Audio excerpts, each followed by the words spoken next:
Cyprian of Carthage, De Catholicae Ecclesiae Unitate, Episode 4. Plus metuendus est et coendus inimicus, cum latenter abrepit, cum per pacis imaginem fallens ac cultis ac cessibus serpit, unde et nomen serpentis ac capit. Now, Cyprian continues, and he says, a personal enemy, inimicus, ought to be feared more, plus, and ought to be guarded against, coendus. Both metuendus and coendus are masculine, singular, and nominative. They are gerundives, that is, verbal adjectives. Metuendus is from the third conjugation, metuere, and coendus is from the second conjugation, cavere. The passive periphrastic contains first a gerundive, then a form of esse, and in the third instance it connotes necessity or obligation. In this instance, necessity.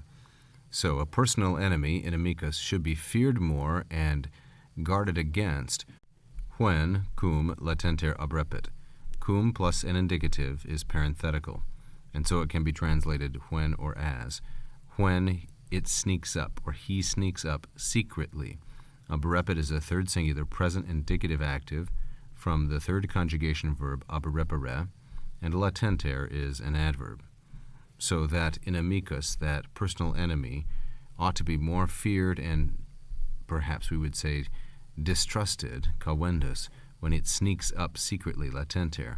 When, cum, now we have another cum clause, when through an imaginem, through an image or a pretense of peace, per plus accusative, and thus imaginem, feminine, singular, and accusative, when through a pretense of peace, deceiving, fallens, this is the participle from the third conjugation verb fallere, he creeps up, serpit, ac cultis ac cessibus, through secret approaches, hidden or concealed approaches. Accessibus is a fourth declension noun, accessus, and it's modified here by occultis, and so these are masculine plural and ablative of instrument. From this, unde, also, it has taken, ac capit, the name serpent, serpentis. So the subject of ac capit is inimicus, the personal enemy, and the object of ac capit is nomen, which is neuter, singular, and accusative, and ac capit is a third person singular, perfect indicative active from accipere, whence it also, or he also, has taken the name snake or serpent.